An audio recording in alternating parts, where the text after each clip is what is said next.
Dave Canales of the Carolina Panthers is the 14th most tenured coach in the NFL, if you can believe that. 14th. There are 32 NFL teams. He is 14th. He is on the top half of the list going into another season with the Carolina Panthers. 14th on this list. Ahead of him, lots of big names. Of course, Andy Reid, Kyle Shanahan, Todd Bowles. Even Sean Payton only has a year on Dave Canales. Only a year. Canales has been around for a bit. And you think to yourself, how or why has been Canales' leash been so long? Some of that can be given credit to Dan Morgan. As a general manager, he has to make some of those tough decisions and also hold off ownership as well.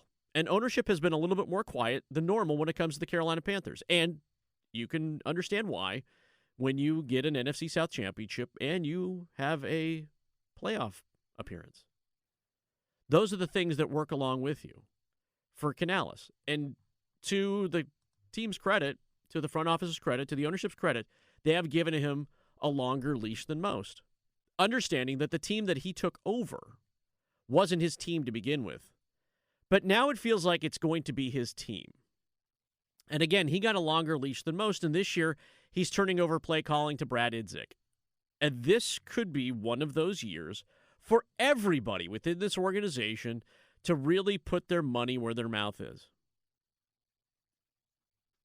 And Dave Canales continues to get that longer look. He has been a positive coach. Has he been a culturally changing coach? I think, again, a lot of that credit has to do with the front office and the moves that they've made, but some of it does trickle down to him too. And he has had his missteps. We have criticized him for play calling in certain situations before, where some of the focus isn't exactly where we would want it to be as fans and as people who look at this team night in and night out. And might I remind you, we are now within a month of the preseason being played out for the Carolina Panthers as they take on the Arizona Cardinals in the Hall of Fame game. Less than a month. And then comes out some analysis from CBS Sports. CBS Sports in the last 24 hours has put out what they call an offensive infrastructure ranking. And this flies in the face of everything that I have just said about the Carolina Panthers and how they have operated as a team and why Canales has had a longer leash than most. And maybe that leash is because it's not perfect yet. And there's an understanding that they're allowing Canales to grow as a head coach, become more confident in what he's able to say and his abilities. And think about this. Within a 1-week period in 2024, when Dave Canales was hired, a coach hired the day before him, Jim Harbaugh, the Los Angeles Chargers. And 6 days after that, Super Bowl champion head coach Mike McDonald in Seattle. Those are two pretty big names on either side with the same tenure as Dave Canales. And so, what should that expectation be moving forward, considering those who were put in place around you? And you look at the CBS Sports analysis, and it talks about these tiers, right? Tiers of offensive infrastructure. And the only criteria is right now, which teams have best set up their quarterback for success. And if you look at where the Panthers are on this list, everything that I've just said about Dan Morgan, everything that I just said about Dave Canales and culture, and this being their team, they have not done Bryce Young right. And as a matter of fact, they have done Bryce Young continually dirty, at least according to this ranking, where the Carolina Panthers find themselves, and there are 7 tiers. 7 tiers of quarterback success. Tier 7, there's only one team, the Miami Dolphins, where there are it's Malik Willis, and that's it. And there's not a lot of help for him all the way around. Tutu Atwell. That might be the only name you know, and that's because he played on your fantasy football team.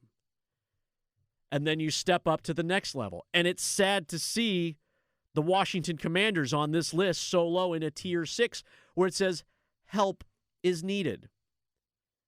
And you put the Commanders in the same trio as Cleveland and Tennessee. Again, this is only one person's opinion, but they're basing it on statistics. Yeah, and I guess they're seeing the previous season, not this past season for Washington where they won, 4 games, but they're seeing that run to the NFC Championship game, I guess, is more of a flash in the pan. Right, a one-year fluke. A one-year fluke. And then Tier 5. Tier 5 is where you have now lumped in the Carolina Panthers. Again, a playoff team last year. You're putting Bryce Young in a situation along with the same situation that Jackson Dart finds himself at the New York Giants. And actually, the Panthers are lower than the 5 teams they find themselves in with. The Giants, the New York Jets, the Houston Texans with C.J. Stroud, but they're built more on defense, and the Arizona Cardinals. And you go, of all those teams, the Carolina Panthers did not do a good job because at every position group, and this is the justification for placing the Panthers in the bottom half, everybody is average.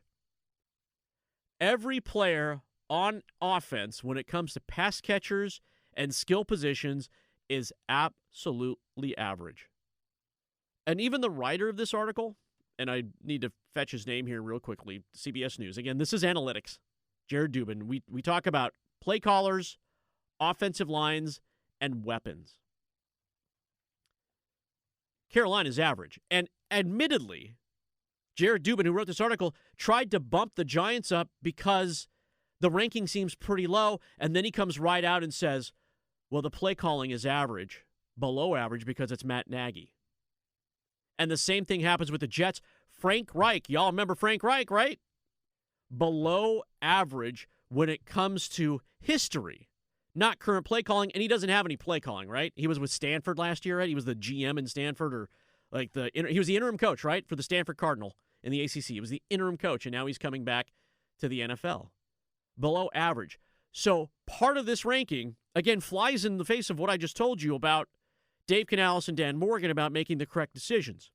Some of it has to do with play calling, and maybe that is why Dave Canales has said, I think I need to have someone else handle this business because I have grown just a little teeny bit as a head coach, and that growth is telling me that I can't do both. I'm not as skilled as name any other coach who does both. I don't have those skills. So Brad Idzik's got a lot to prove for the Carolina Panthers because that is why the Panthers find themselves in a tier in the bottom quarter of the NFL, behind teams like the Cardinals, who can't seem to get out of their own way, even though they have Marvin Harrison Jr., and they have James Conner in their backfield, although I don't think is Conner still hurt? I can't remember. But they just got Jeremiah Love. That should help them a ton, but it's about past experience and not current. The Houston Texans have C.J. Stroud. What have they done for him lately? And the Jets and the Giants. The Panthers are in that group of 5.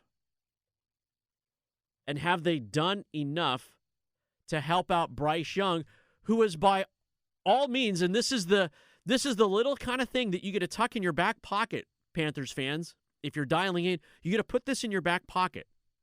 Because you have now, and unfortunately, the built-in excuse that analytics say your play calling wasn't enough and your general manager did not surround your quarterback with enough talent to make it happen. And you hope that this is not 2024 all over again, where you were just looking for warm bodies to go out there and catch footballs.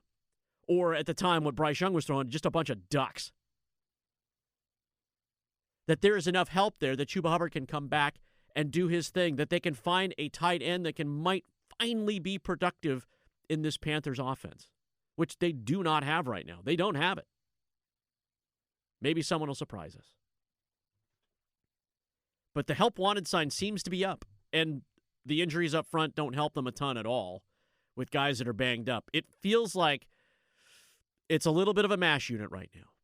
And for the offense to get clicking, they're going to have to lean on their defense to force some plays. And don't be surprised, at least what the numbers should tell you, if the early results aren't the way you want them to be. And I'm not counting the preseason. I'm counting the regular season for the Carolina Panthers. I believe the number is still like 6.5, right? It still hasn't gone above 500 for the Panthers. Like, the betting money is like, if you hover around 500, you should be good to go.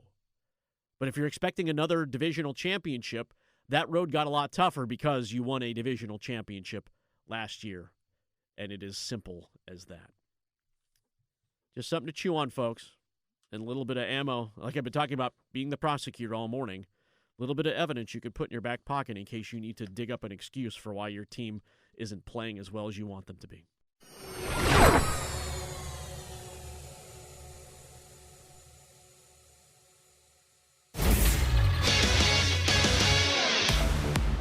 I'm Max Goren with 3 things you need to know right now from 99.9 The Fan.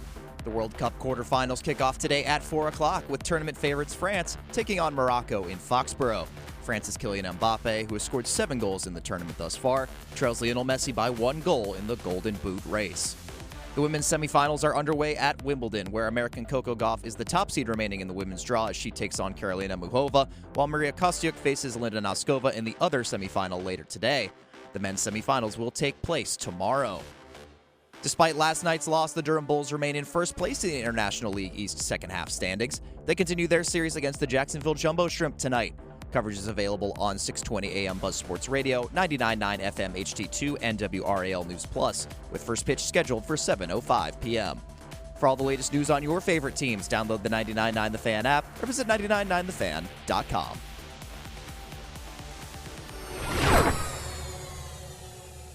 There's a campaign, right, to bring Major League Baseball to Raleigh.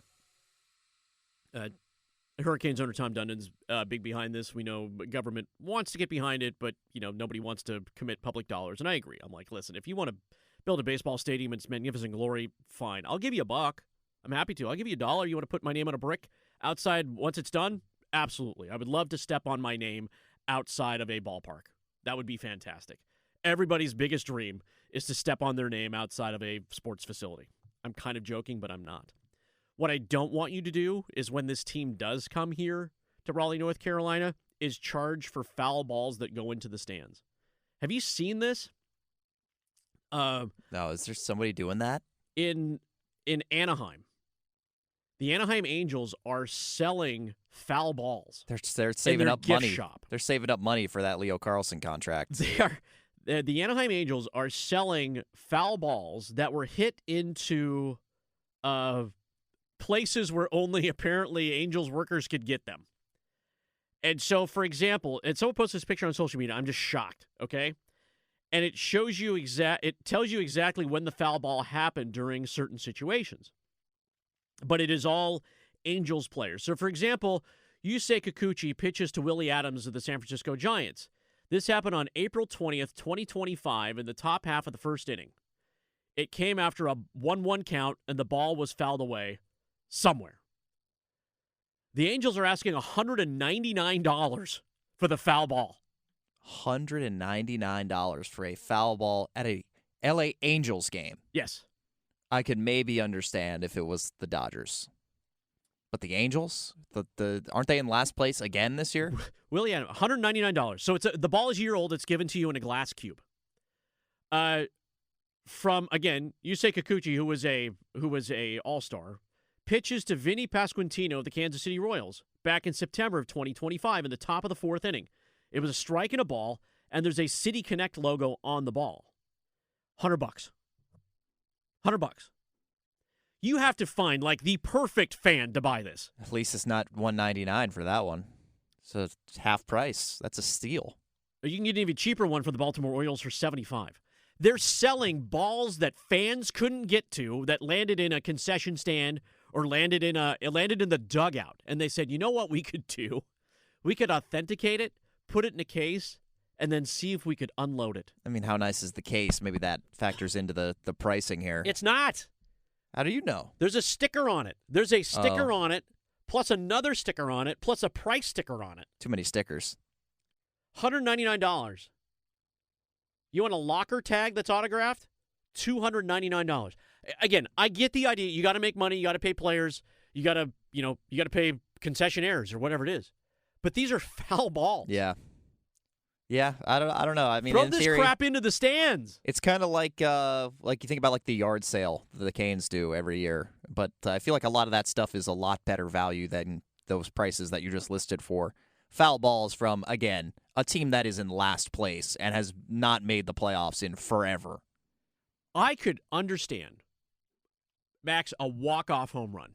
A walk-off that lands in the pitch, the bullpen. Done. Totally get it. $250 straight to charity. I get that. Game winner, whatever. These are foul balls. Foul balls should be tossed back into the stands at every single level. Single A, wood bat, triple A, definitely in the major leagues. Toss the ball into the stands. Make a kid's day. It can't be just those good Samaritans who sit in the outfield who hand balls off to little kids. It can't be just that. Major leaguers, managers, whatever it is, go against your ownership. If a foul ball goes into a bullpen area or lands in the dugout, don't hand it over to them to go put it into the pro shop for $299 or $199. Roll that thing underneath the little net. I don't care if it's the person in the front row who's had 8 foul balls. At least it's going to the fan. That's what I can tell you. It just seems silly. We talked about tradition with the Stanley Cup when we opened up this broadcast and the superstition that goes along with it and all the names that go on the cup. I totally understand it. But there are some things like Gordon Gekko in Wall Street, for those of you who know that movie, said greed is good. In this case, not so much. And not at all. FIFA has added yet another headliner to the World Cup final halftime show. We want to thank Chris Martin of Coldplay, who has curated this amazing lineup, which will also include a chorus and a Venezuelan conductor and the Muppets and Sesame Street. This show is only going to go 11 minutes. I don't know what they're going to do at this point, but apparently Toronto Maple Leafs superfan Justin Bieber will be the final co-headliner for the World Cup final halftime show. Mr. Mbappe, we would like to draft you to Major League Soccer. Oh, my goodness. That was awkward, by the way, when he did the Gavin McKenna pick. It's like he rolled down it, like expecting like high fives, and he was winking at all the players' like girlfriends and sisters, which was, yeah. Justin Bieber, the final co-headliner for the World Cup final halftime show. It'll be also the first World Cup final halftime show and perhaps the final World Cup final halftime show. This thing is going to be like 40 minutes long. Bieber, Shakira, Madonna, Coldplay, BTS, Burna Boy, Gustavo Dudamel, and the PS22 chorus. And the Muppets. And the Muppets. Well, I'm most excited for that. I'm like, I just wonder how they're going to get all this stuff in place. I'm like, and then just tear up the field. Like, it's going to be just like floating. Everyone's going to float out there. I expect giant inflatables. If we're going to go full halftime, bring out the sharks, maybe some fireworks. The performers will not be paid. But I don't know how you get all of them to come on and basically sing We Are the World. I mean, that's about it. Like, you sing Happy Birthday. I'm like, what's the one song you can get everybody behind and squeeze everybody in 11 minutes? I'm just expecting a DJ set by Elmo, and we just call it good. So, there you go. Beyond the soccer, which heats back up tonight, France and Morocco.